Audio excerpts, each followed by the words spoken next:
I'm going to try to record it on both platforms. Okay, ready? Mm-hmm. In 5, 4.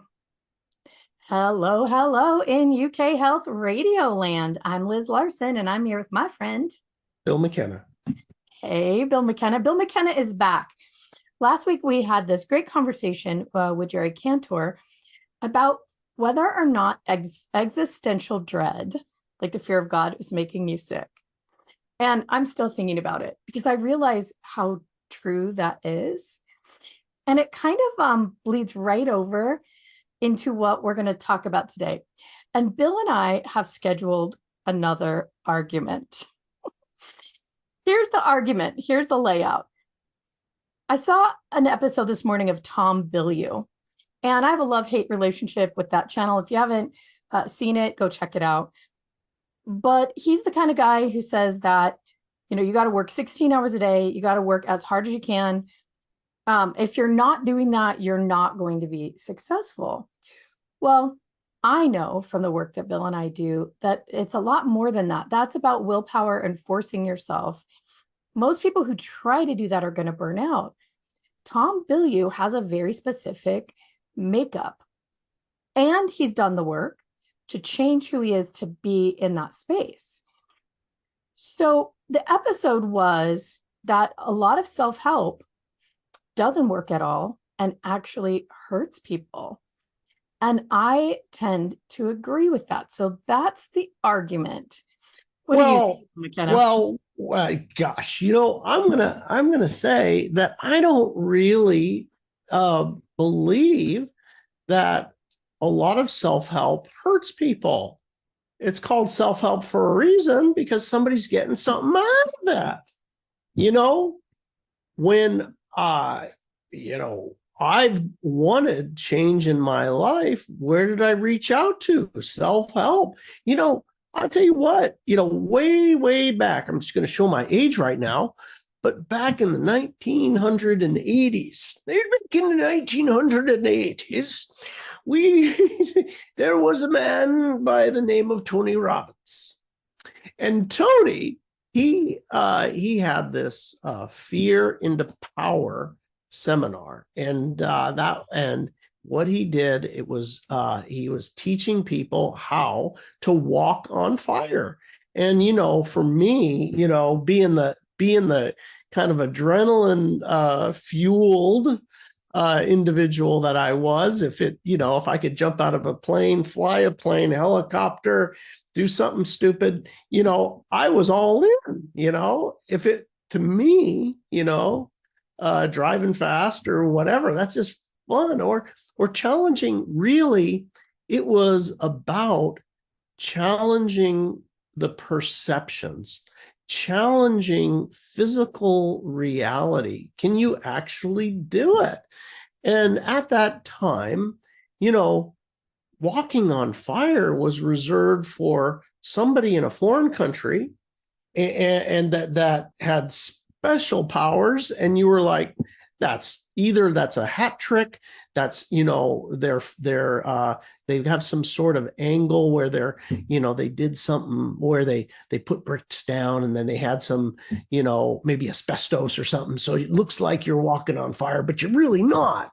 It's like some sort of thing. And I really, I was like, talk about mind over matter. And that's what it was about, that you actually can do the impossible, right? Everybody knows fire will burn your skin.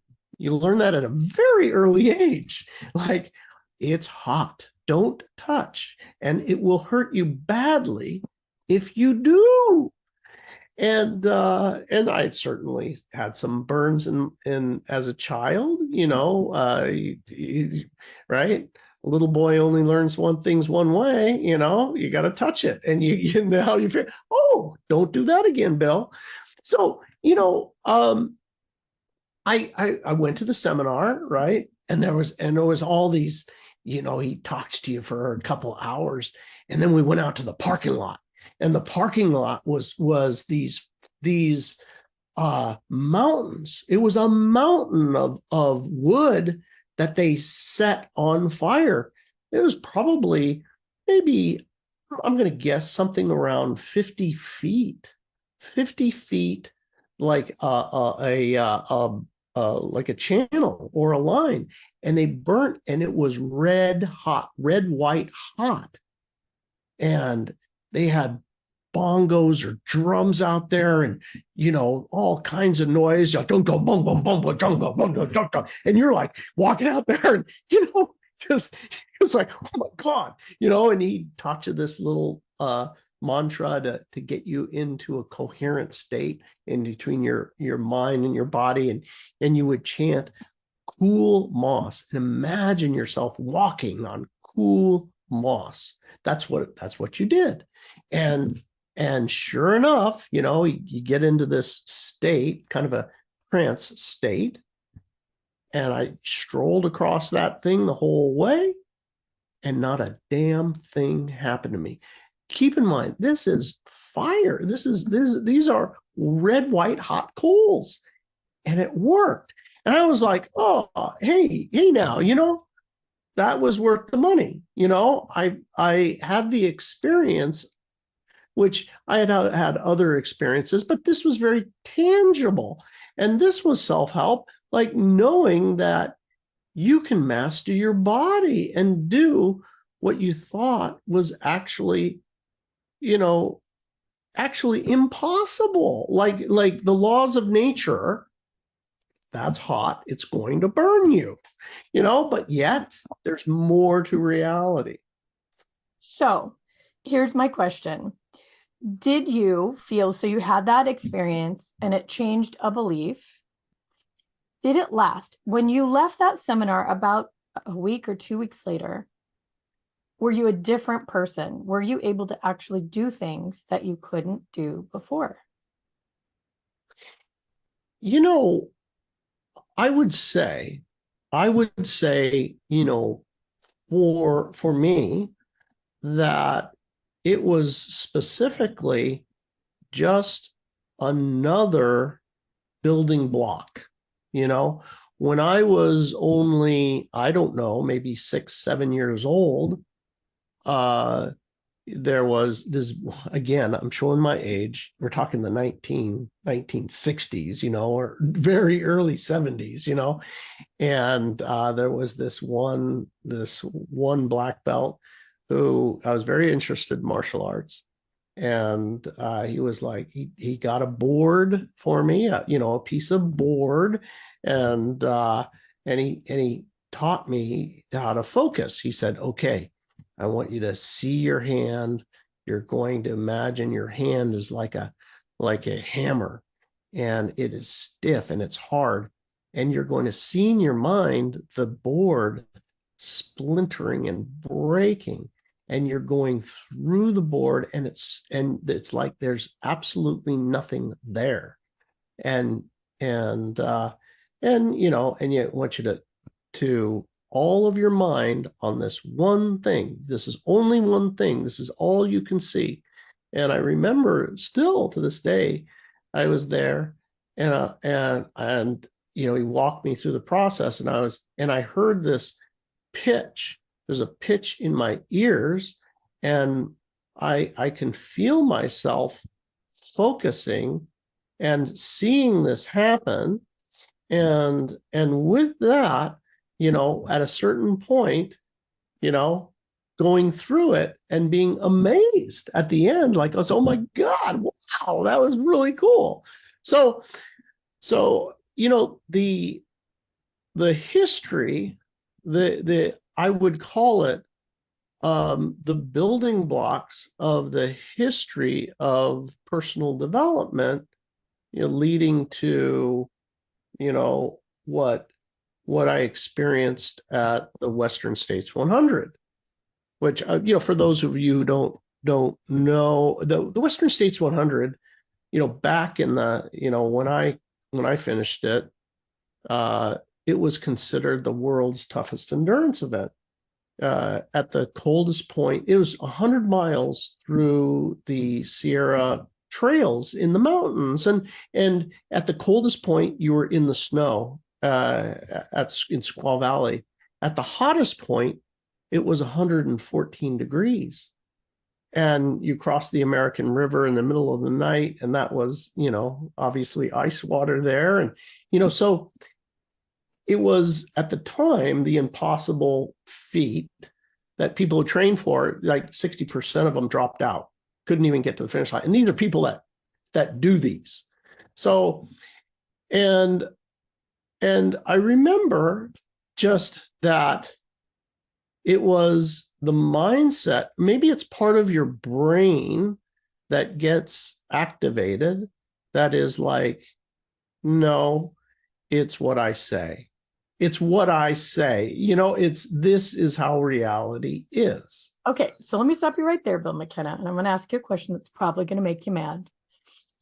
You did a lot of extreme things in your life, a lot of extreme things. You were a person who could push your body to extreme levels.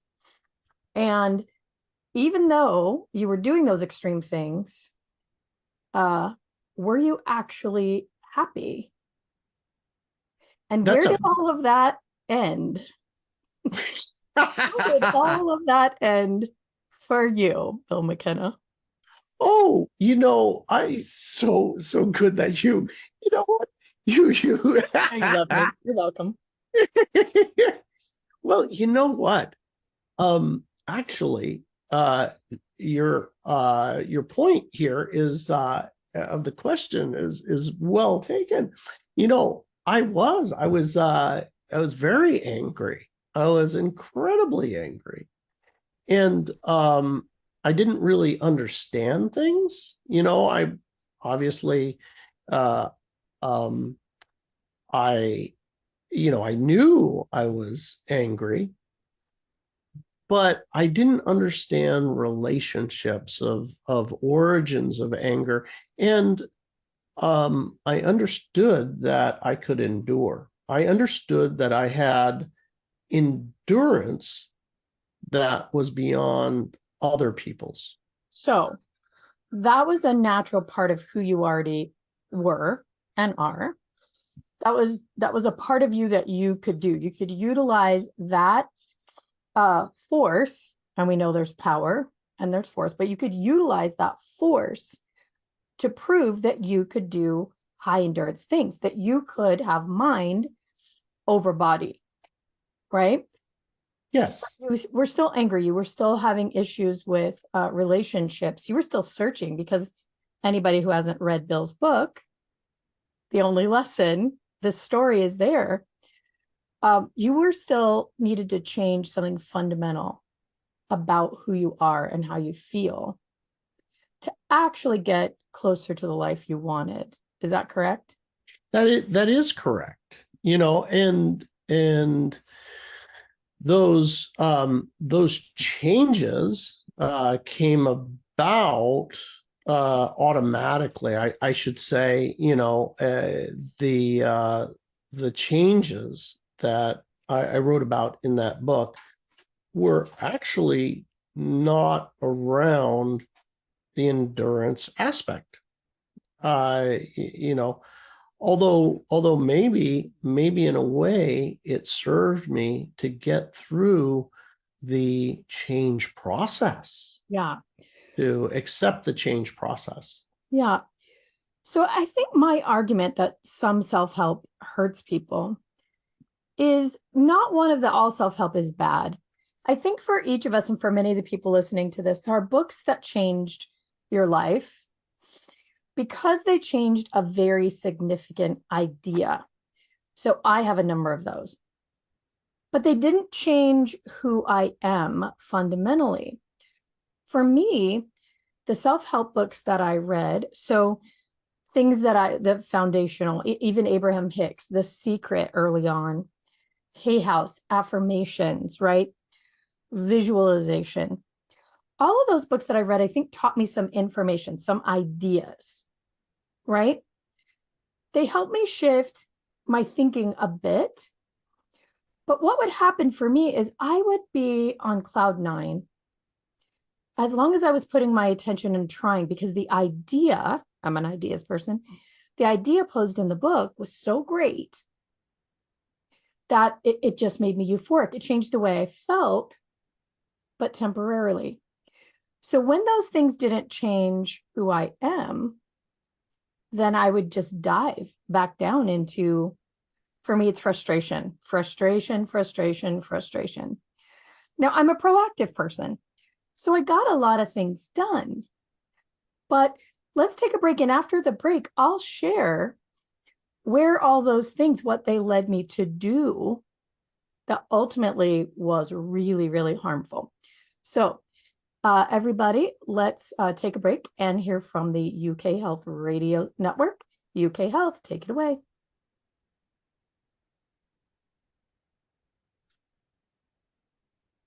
Okay, and we're back, and Bill and I are having a little argument, a little tete-a-tete about whether or not self-help actually helps people or hurts people.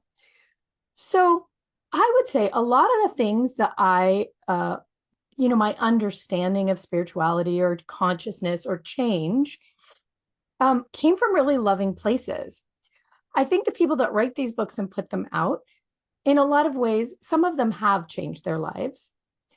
I worked with a client recently who said they promoted a lot of these people that were in The Secret and found that a lot of those people were teaching what they needed to learn, and they weren't living a lifestyle that actually gelled with what they were preaching.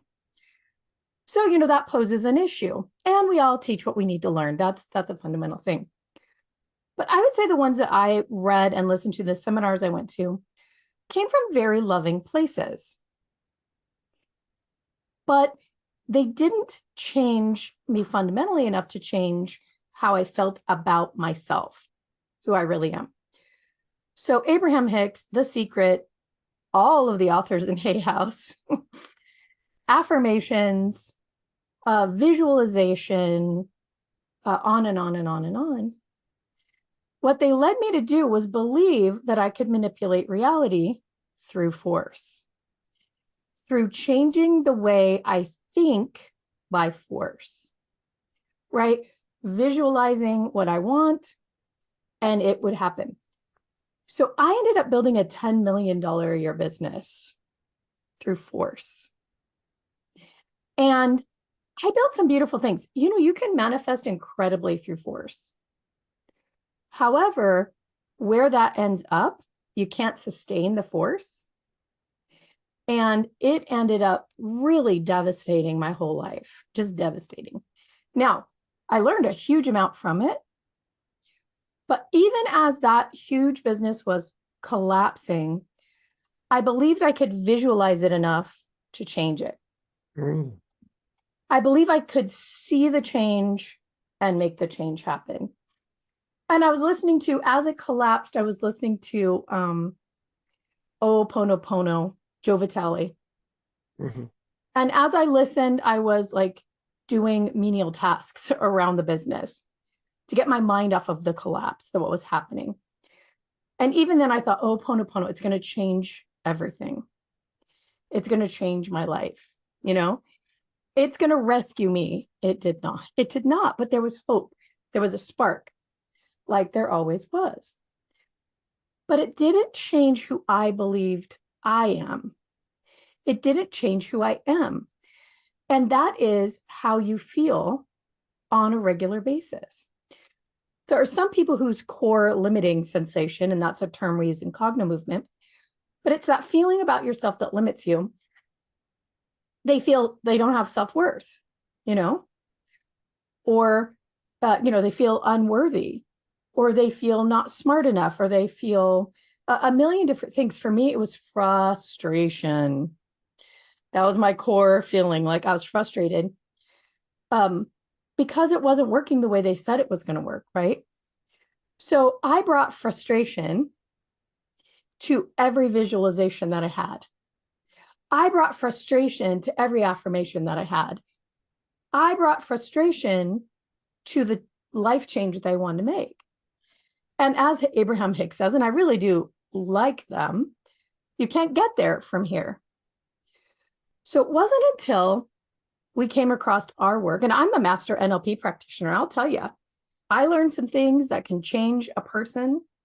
And every month I thought, oh my God, this is going to change my whole life. And 30 days later, my life was relatively the same, right? So it changed my mind for a period. And that's the point.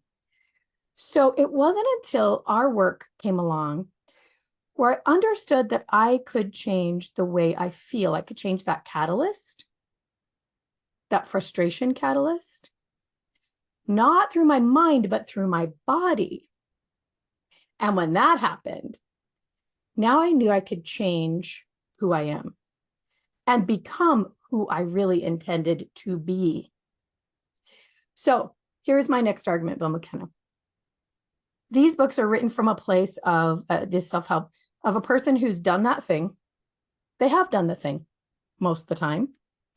They're at a different consciousness. And now they're giving me advice in my frustration of how to do what they did. Well, I don't know about you, but I don't love advice when I'm in a place of frustration. People don't love advice when they're in sadness or fear or neglect or anger, right? Nobody wants advice. And so that's the issue. It's a catch-22. Wouldn't you agree? Like, I'm sad, I'm angry, I'm down, and you don't want it. It's like, you could change your mind and everything's going to change. You need to think of things differently, son. And you don't want it. But you know what? These self-help books, if you go low enough, maybe your guard comes down and you say, well, maybe there's something in there for me. There's a lot of times, I know that for a lot of us, you sink low enough, things get hard enough, and you finally give up. And when I say give up, I mean, all right, I'll do it. When I got out of college, right? And everybody was telling me, because I wanted, at that time, money was everything. I just wanted money. I was like, how am I going to get money to live? I don't got no backup. I got to do something, and well, get a sales job. And I was like, that is a 4-letter word, I don't know if it's 4 letters. Let's count them up. But yeah, 4-letter word. 4? No, 5. I don't know. 5 letters. Sales. So, obviously I don't math well, but that was like, I was working a job and I'm making, I was just barely getting by. And finally I was like, you know what? I sunk low enough. I was like, degrade myself. And this is my perception, degrade myself to become a salesman. Now, little did I know that I had been doing it all my life. I had been going door to door when I was a kid, selling, candy bars and everything else, that every school drive, to get this or that, whatever be the case. And I didn't really realize that was just my very, my nature of what worked naturally. Anyway, bottom line is I had become desperate enough where I was willing to give up an old perception, an old thought process. And with that, I opened up to a reality of that very good salespeople are educators, and they're being of service in some sort of facility where you've created a better business for somebody else. Behind the automation over at Amazon, somebody built out that factory and organized a system of delivery. And there was a salesman who had a machine and was like, listen, I can solve this problem. I can make this better. I can do it. There was a guy who had the lighting. You know what? I'm going to get this really efficient for you. There was a salesman who ended up selling, these particular cardboard boxes, that we're going to use. All these different things. there was a salesman behind it. And kind of accepting that and looking at things differently. And that's what self-help, I think, the reason that I think that it's really positive is that it helps you to consider another perspective. But you're absolutely right. I don't want to hear it. I don't want to hear it when I haven't reached low enough, when it's really a fundamental change. I know there's more to this, but it's fun to have this argument with you, Liz. It is fun, right? So I want to say that I learned something out of every book that I read, out of every seminar that I read. I got some information. It's 100% true. And I learned a long, long time ago that I would have to approach everything. It's not that it's true or not true, real or not real, based in science or not, based in reality or not. But did it give me an idea? Remember, I'm an ideas person. Did it give me some information that helped me understand something else? So the way I got through my self-help journey was that, okay, I get it that this is probably not going to change my life in the way I want, but I do need some more information. I do need another way to think about this. So I think I've shared before that Journey of Souls, Destiny of Souls helped me remap my religious belief, because I'd come from a very, interesting, let's say, but a strict and a very specific perspective religious belief. And I knew that I had to change that to become who I came to the planet to be. So that helped me. Now, even looking back on it, and I recommend it to other people, I always say, I don't know if it's real or not real. I don't know if it's true or not true, but what I know is that helped me with my framework, right? I think that injury can come when people come at a self-help book and think it's going to change their life. And when it doesn't, they're depressed, or it leads them to try to force that particular perspective that comes from that book, the tools that they give, try to force it to change their life. So what we know is that doesn't really change anything. You have to change the automated drivers in your body, how you get up every day and feel, how you perceive yourself when you wake up in the morning, how your body functions in an automatic subconscious way is what has to be changed. So in a lot of self-help, there's these ideas, logical mind stuff that feels amazing and it changes how you feel, but it's only temporary because there isn't a change at the core of who you are. So I think that self-help is also can be very, very helpful. There are some that I do not approve of and don't like at all. Some of those are things that tell people you've got to go through a dark night of the soul, that there's value in your deep depressions, that you need to struggle. Our book that explains what we do is called Suffering is Optional. And we really mean that. You don't have to suffer because suffering is in the physical body, and it's the physical body that has to change.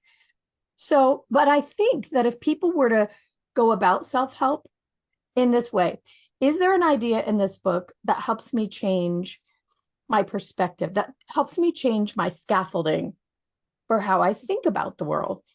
And when that happens, you can take that piece, utilize it, like you said, the word building blocks, and put it in your building blocks, knowing that you're changing and changing and changing. I think the biggest problems are where you try to force someone else's ideas into your life. And that's where you have ideas. Think about it. How many times has your mom said, well, if you just don't do that, you won't have that problem. And you want to murder her in that moment. Like, what the hell? I don't want to hear that, right? Or, if you would just change this or that, the problem would go away. I don't want to hear that. If you take this vitamin pill, you'll feel better. I don't want to, right? You have to be in the right place for those things to hit. And here's what I noticed. I went to a lot of seminars in my life, and I know you did too. And, you'd have the follow-up things where you'd be online and, Facebook groups, you keep in touch. And there's really 1 to 3% of people who actually get real change in those because they're working off an idea, and that idea becomes a match to who that person really is, right? And then it changes their whole life. But a big portion of everyone else comes away and they're so elated for a short period of time, and then they become who they really are. That's the part that bothers me a bit. Well, they call that the Tony Robinson seminar effect, where you get really pumped up and high, and you're gonna go, take massive action. You're gonna, that's what it's about, taking massive action.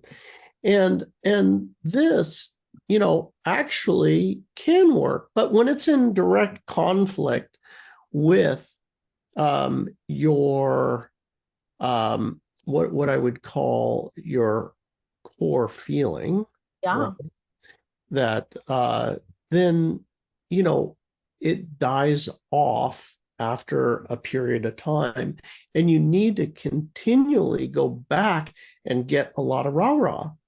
But because it's flowing against the grain of who you are, Yeah. your feeling, and when I say who you are, is how you feel, literally how you feel. Yeah. And when you're not paying attention, how do I feel when I'm not paying attention? If you're focused and just yeah, like a coach yelling at you in the, faster, that sort of thing. Right. All right. So speaking of which, let's take a break and hear from the UK Health Radio Network. UK Health, take it away.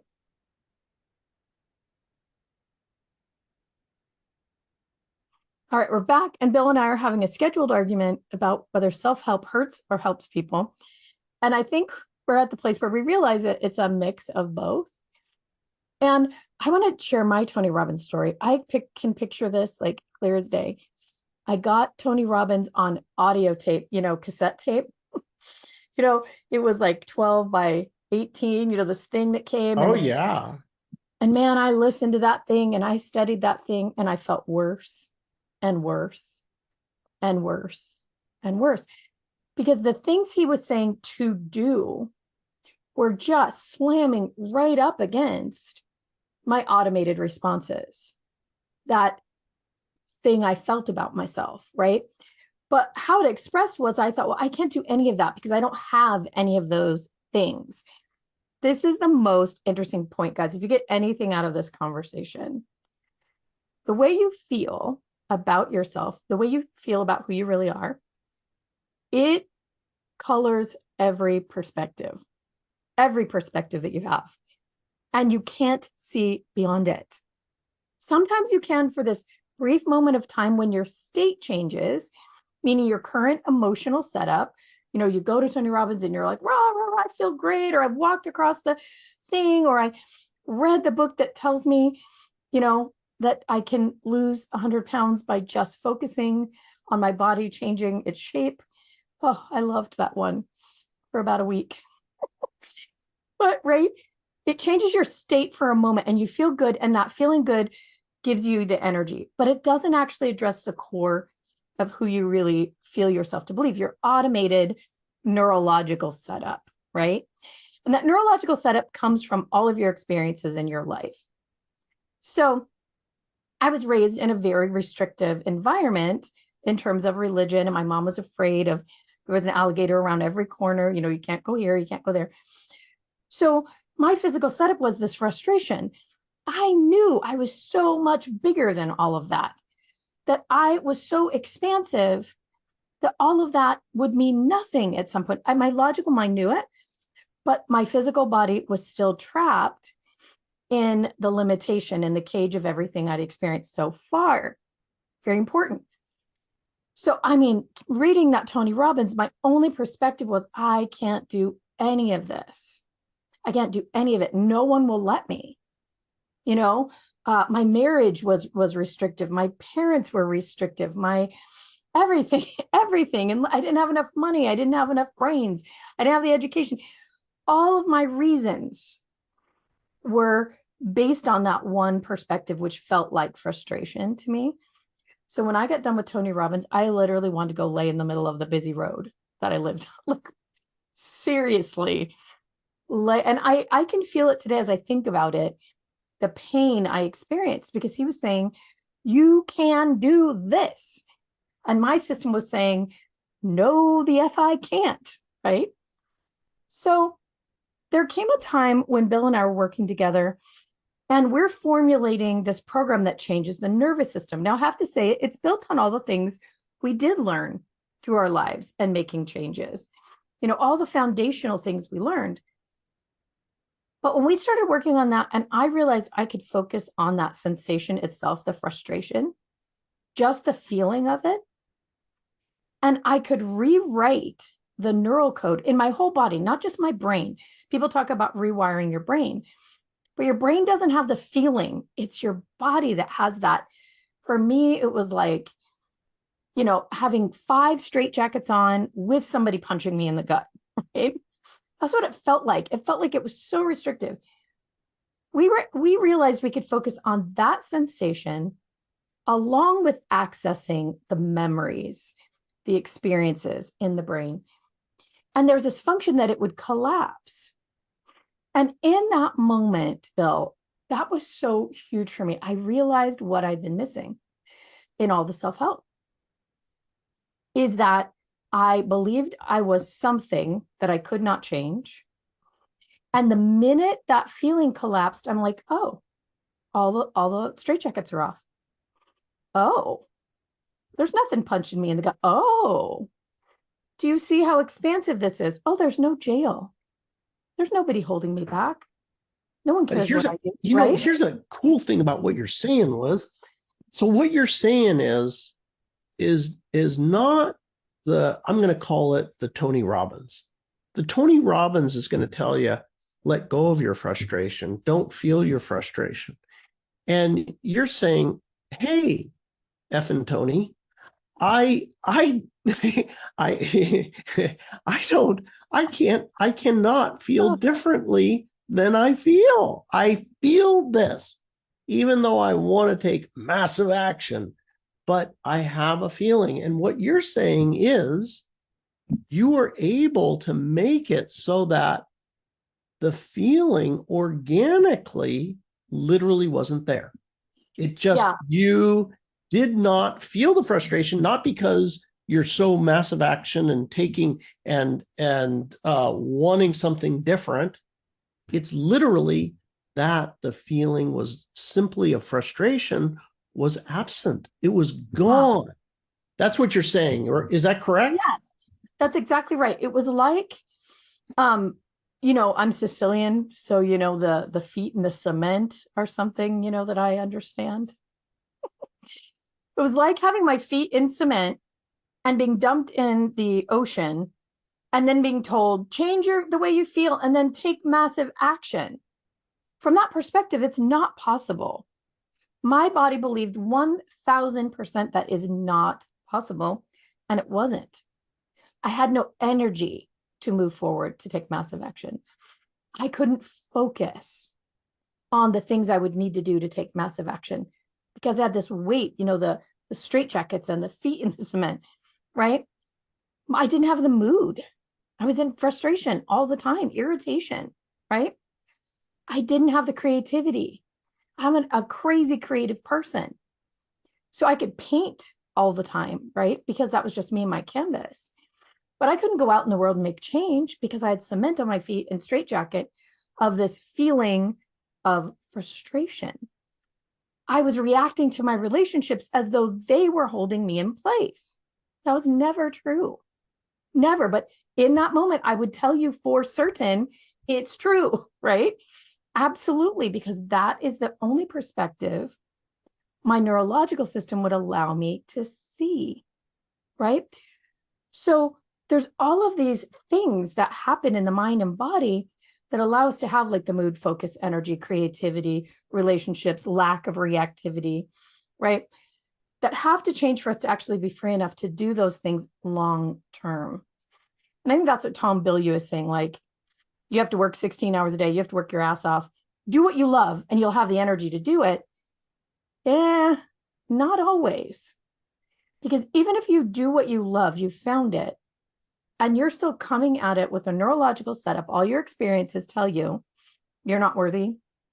You don't have enough value. Your setup is anger. That's one you've shared. My setup was frustration. You still don't have the horsepower to get out of your own way to do 16 hours of work or focus that much, right? This comes with brain fog and all kinds of fatigue and self-doubt and all kinds of stuff. But the cool thing is, and this is what we discovered, and this is the thing I love the most about what we do for myself personally, is that if I feel a way that is not comfortable, right? If I feel a way that doesn't allow me to have energy, focus, creativity, great mood, I can change that in my physical body now. And when I do that, it's not a state change. I'm not just changing how I feel for a short period of time. I'm actually changing the neurological setup, the automated thing that makes me feel that way all the time, 24/7. When I can change that, I actually become more of who I came to the planet to be. See, this is that separation. You know who you are. You know what you came to do, but you can't do it because you've got 5 straight jackets and cement on your feet, meaning you feel a certain way about yourself. You feel a certain way, not even about yourself all the time, but just in general. So what a lot of people watching this are like, well, it sounds like, you're telling me to change my mind in some way to have a different feeling. And what you're talking about is there's a actual physical neurological exercise that you do, which permanently not forces, but corrects, if you will, a neurological pattern in your body. So you permanently have a different feeling. Yeah. Is that right? Yeah. And that's what I didn't know. I kept thinking that someone else's idea was going to change how I thought and how I felt. And what we realized, you and I, Bill, doing this work, that you literally just change the internal working. Like you have an IKEA key that changes that feeling, that creates that very particular perspective. And the system loves to autocorrect. It really does, because it really wants to have more energy to heal and to think and to thrive and to digest and to love. It really does want that. But our nervous systems are set up for pulling the fire alarms for threat assessment. So in my life, everything that felt restrictive was a threat. Everything, the way I'd been raised, my house, the dog I had, my husband, my kids, like everything read as restrictive. It pulled my fire alarms that all these things around me are restricting me. But when we change by actually going in with the IKEA key, and change the way the nervous system is viewing that particular pattern or sensation, all of that releases, because now you're not looking through that sensation anymore. You don't have it. You don't feel that way. So you're not looking through that, and that doesn't color every aspect of your life. So that's why when we change things, we do this follow-up thing.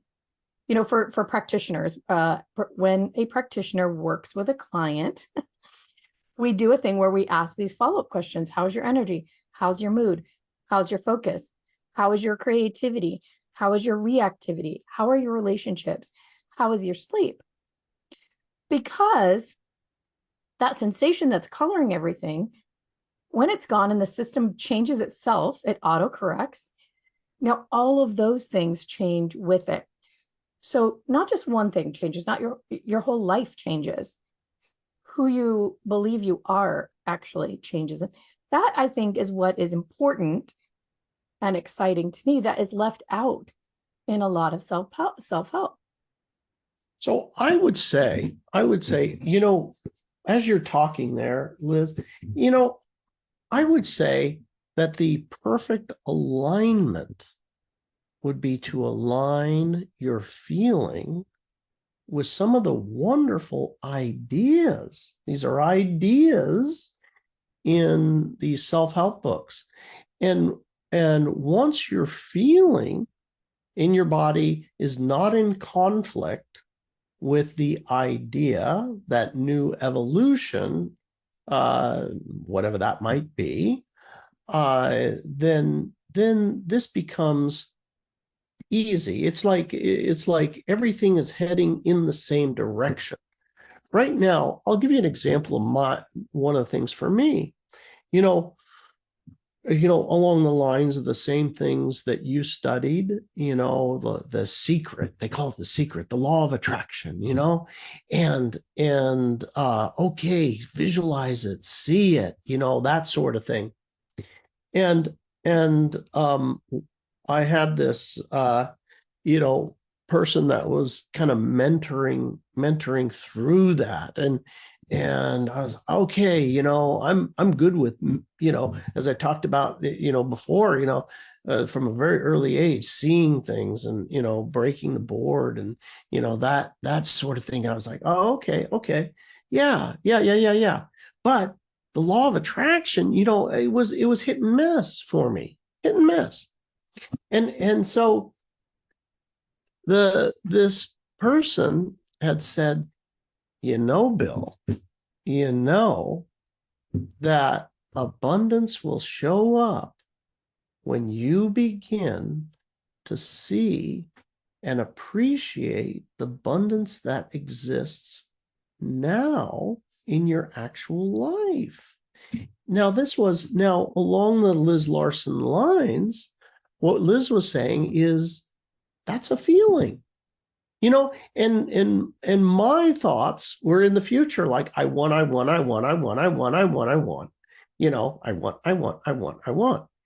And that was in the future. And the appreciation was a feeling, number one. And it was in now, like right here, like literally now. Appreciate, oh my gosh, I've got a credit card in my wallet. And if I want to go down and slide my credit card and, have lunch or something, I could slide my credit card and have lunch. Hey, you know what today is? I had this great one. One of my friends said, you know what today is? It's all you can eat and drink day. You can do it. Today's all you can eat and drink. Oh my gosh, I got excited.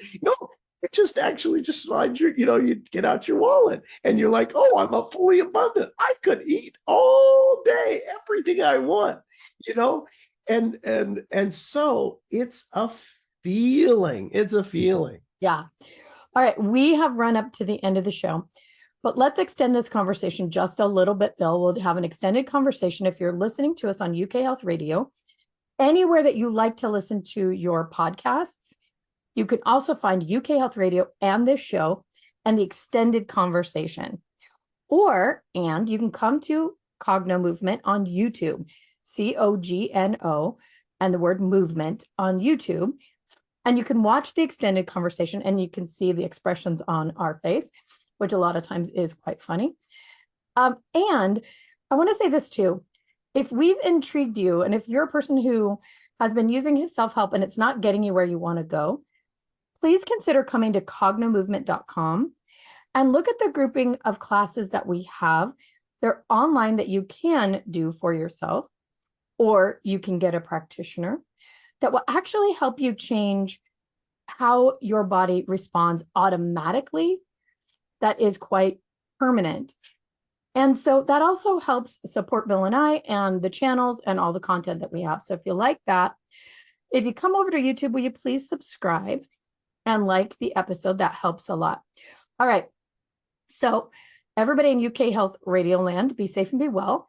Everybody else, join us in the extended conversation where we're going to talk a little bit about manifesting and how the idea about manifesting punched a lot of people right in the mouth. and created a lot of pain, but how it doesn't have to. So join us in that extended conversation. Until then, we'll see you next time. Thanks, Bill. Thank you.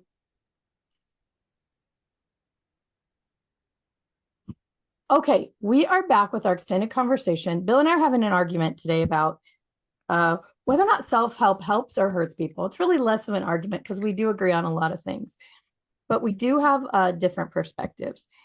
And Bill was talking about at the end of the last segment how, if you can appreciate what you have now, that helps you gain wealth. And that is true. But I will tell you, Bill, when I heard that, I just wanted to punch whoever in the mouth that was telling me that. Because I'm like, what are you saying? I don't have a lot. Well, you have, whatever money in your bank, you could go buy lunch. Yeah, but I can't spend it on that. Well, you have a credit card. Well, yeah, but I don't want to rack up my debt. Bill, that doesn't.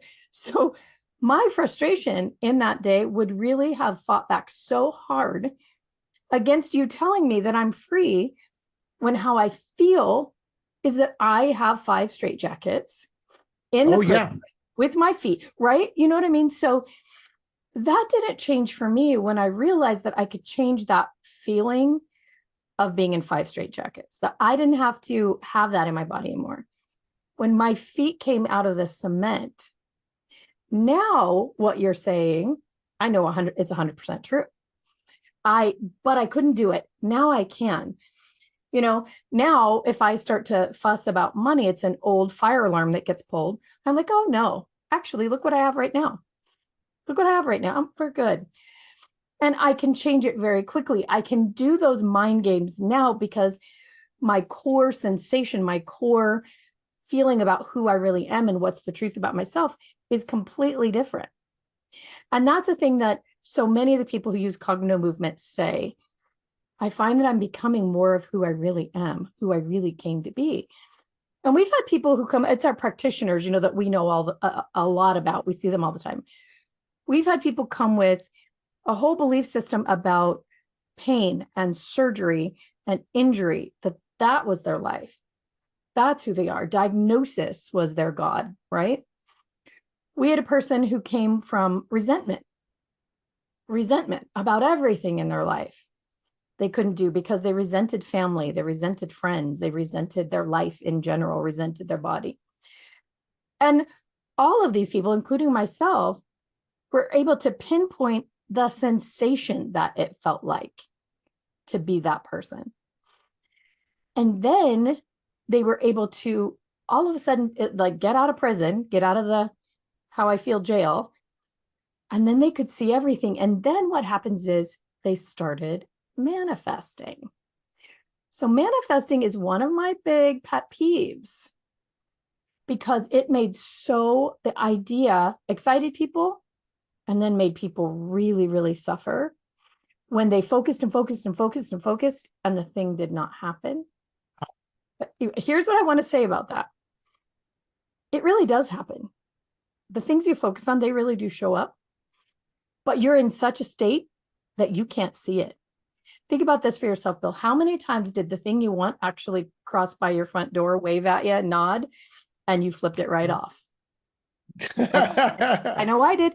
The day that I purchased the big dealership, every fiber of my being was going nuts and telling me not to do it. But I was doing the Tony Robbins thing. I was pushing through fear into power, right? But what had happened right before that was I was at a Sedona Method event. Would you win? Could you let it go? Would you let it go when?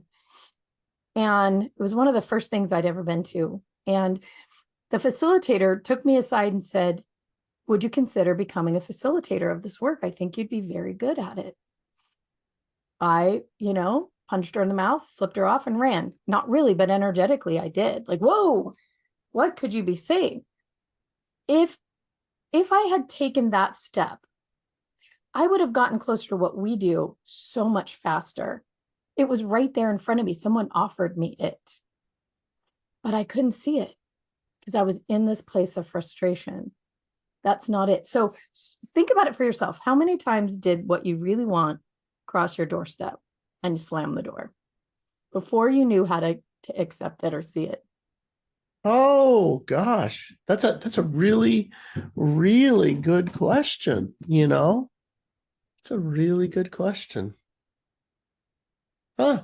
Now that in retrospect, uh, the rejection was so quick, because it wasn't a match, for my feeling. I mean, it's so fast and so fleeting that, I mean, it was just actually within a second, it would be pop. No, Well, let me no. ask you this really quickly. So you ran on anger. That's what fueled you. That's what you knew worked. Like that gave you energy and propelled you forward. Anger and fear. Here. So would you say that those things that you had visualized that you wanted, that when they showed up, they weren't a match to the force of anger or fear? And so there wasn't anything else you could do but reject it. Mm. Well, there's there is definitely um, definitely a witnessing for myself of the exact thing will show up that mirrors the way I feel. Yeah. And I think that's the big thing. The the uh, secret talks about, thinking about it, right, and visualizing it. And I think the big thing there was the involuntary feeling that I had, which is in direct opposition to the visualization. What's going to rule is the way that I feel. Yeah. That's going to be the driver. And why is that the driver? Because let's say if you look at this in terms of joules, a joule is like a calorie of electricity, and if you looked at it, maybe your brain produces 1 joule, and your literal feeling in your body is going to produce 100. It's orders of magnitude greater by far. So the feeling is going to produce it. And it brings, what it does is I think the big thing here is that, until today, it was extraordinarily difficult to say, you should feel different. For me and for everybody, your feeling is self-validating, because what I feel will show up. And for me, my fears would show up, even though I'm trying to think positive and all those things. The fear shows up, and with that, with that, you're like, oh, this doesn't work. I have been visualizing and it doesn't work. Well, actually, it's working splendidly. It's just that it responded to the strongest signal. And the strongest signal, Bill, was your fear. So the thing is that until today, this is a very difficult thing. But now we know that you can rewire it, and you rewire it through this exercise, just actually doing a physical exercise and allowing, for example, the fear to be felt, and boom, it rewires. You know what it really is? It is a signal that is sent from the part of your brain, body, limbic system, the part that handles threat assessment. So it's a signal that keeps being sent again and again and again. You function from anger, you function from frustration, you function from fear, you function from restriction. That's who you really are. So the signal keeps being sent, and it does not ever get the feedback it needs to be corrected. This is what we do with our work, which I feel, not to, wave our own flag or whatever, but I feel it is the brilliance because it actually gives the system the feedback it needs to autocorrect. So the system, the signal keeps just running your whole life. And it seems like it's truer and truer and truer because you keep having experiences that match it, right? Well, that's that law of attraction manifesting thing. What you see, what you can perceive is what shows up in your life. So you keep seeing it and you're like, look, it's true. Look, it's true. Look, it's true. But what also is true is that the things you actually wanted and dreamed of, they keep showing up and you keep slamming the door in its face because it's not a match. You can't really see that it's what you've been asking for. So Cognomovement and the weird little movements and focus that we use give that system the feedback, the response it needs to look at itself and be like, oh, that's just a feeling. That is literally just a sensation in my body that is no different than when I stub my toe or give myself a paper cut or cut myself shaving or whatever, if you're a man, on your face. So your system then takes a look and says, oh, wait, no, that's just a temporary sensation. Stub toes are a temporary sensation, unless they're not. I've known a person who stubbed toe literally ruined their life. That pain kept going and going and going horrifically, right? So it's just a sensation until it's not. So when you give the system the feedback it needs to see its own loop, then the system's like, oh, well, that's a heck of a lot of energy going to something that really does not help us. I mean, it's just not useful. Resourceful is a word we use. So the system changes it and it reroutes the energy somewhere else. And magically, you just don't feel that way anymore. But what do you feel? You feel a lot of times just neutral, like, oh, like you just woke up from a dream is how it feels. People will say, is this real life? Because all of a sudden the whole world looks different. And every possibility, every manifestation, you're like, oh, there it is. There it was. Or in my case, shiny thing. There's the next thing, right? So if you're just using manifestation, like I'm going to force myself to see it by will, but I still feel extraordinarily frustrated, really all you're going to do is magnify that sensation and miss everything that's actually showing up in your life. That's true. But, when you get aligned perfectly, where your feeling matches the thought, that, and you're very, very clear. I give an example. Dana White owns UFC, I believe. And this is mixed martial arts. Mm-hmm. So, and Dana White, it was very interesting because this, you don't hear this out of these guys, but he was like, that manifesting is real. I'm telling you, it's real. Because he's got all these pro fighters, and these pro fighters are giving off, and saying, you know what, I'm gonna knock this guy out in the third round with a right cross punch, whatever.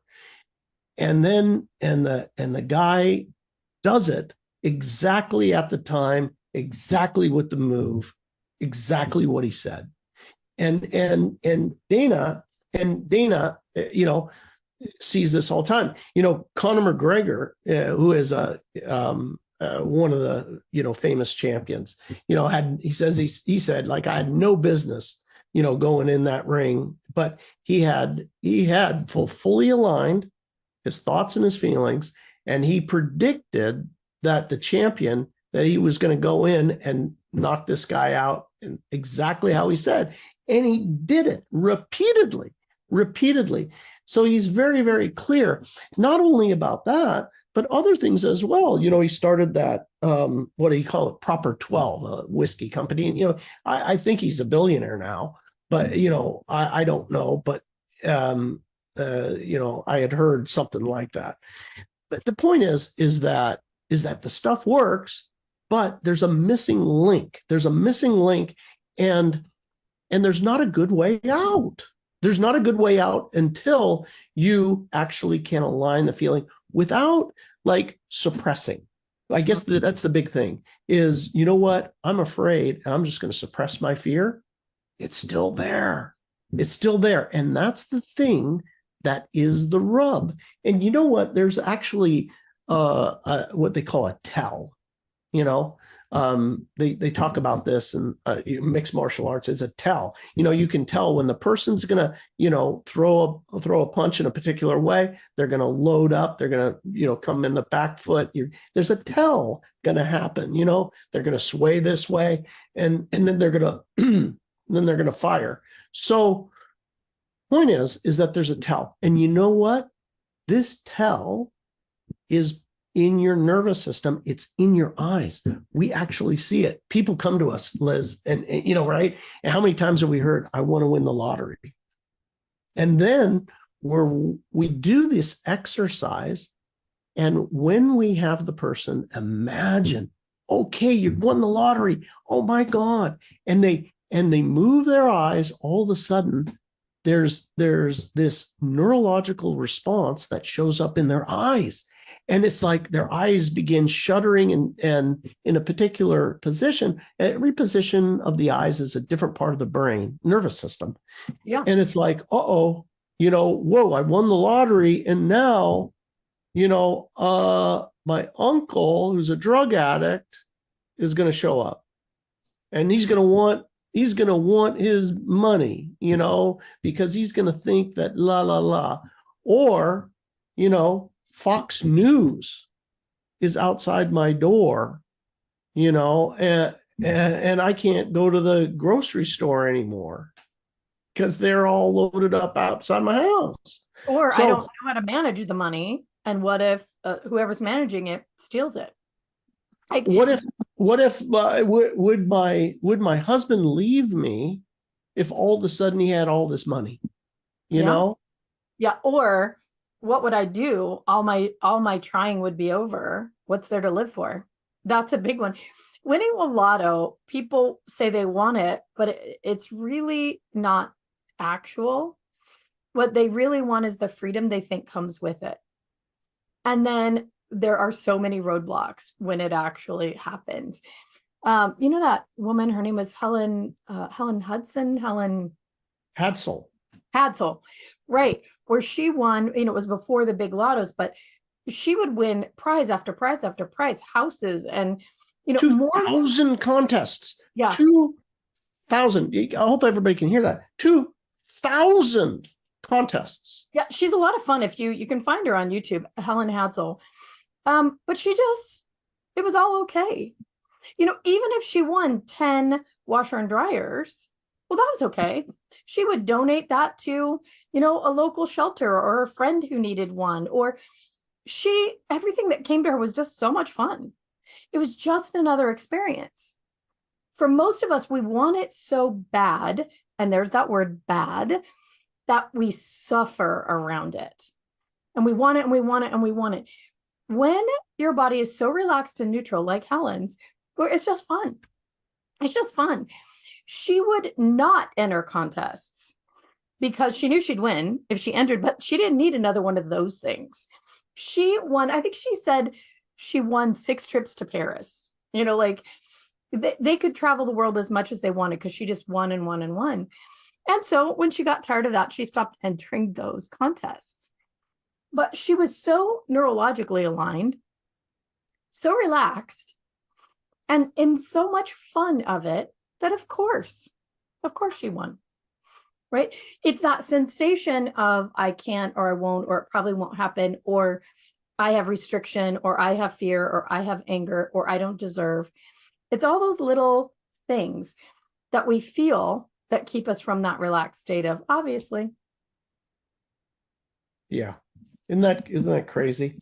You know, it's I think what's so fun about this is that the availability to understand, number one, you know, this information was not accessible to the public. And now it's widely accessible.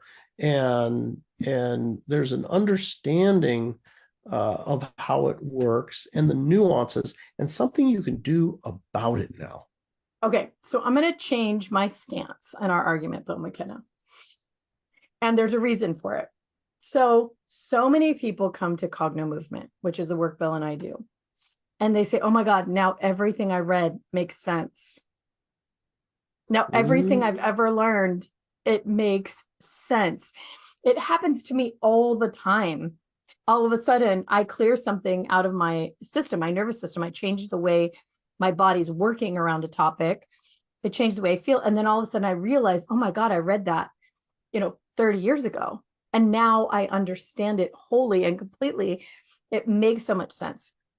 A thing that is missing from so much self-help, including manifesting and The Secret and Law of Attraction, is the how to change the way you feel long-term. There we go. That's the missing. That's the missing link. And that's the piece that we have created, you and I, is the how to get in there and mechanically change the feeling, the lens in which you're seeing all of life through. That's it. That's it. I think with that, my friends, we will leave you to discover that. Yeah. Weigh in, argue with us, leave some comments in the chat wherever you're watching or listening. Fight with us if you want to. That's a lot of fun. So until next time, we'll see you next week. Be safe and be well. I think this episode will air during the holidays. If you're watching on YouTube, you'll see Bill's Christmas tree in the back. And we hope you have a great holiday season. And in the new year, consider having the ability to change how you actually feel before you go about setting that next goal. Maybe we'll talk about that next time. All right, you guys, be safe and be well. Thanks, Bill McKenna. Thank you.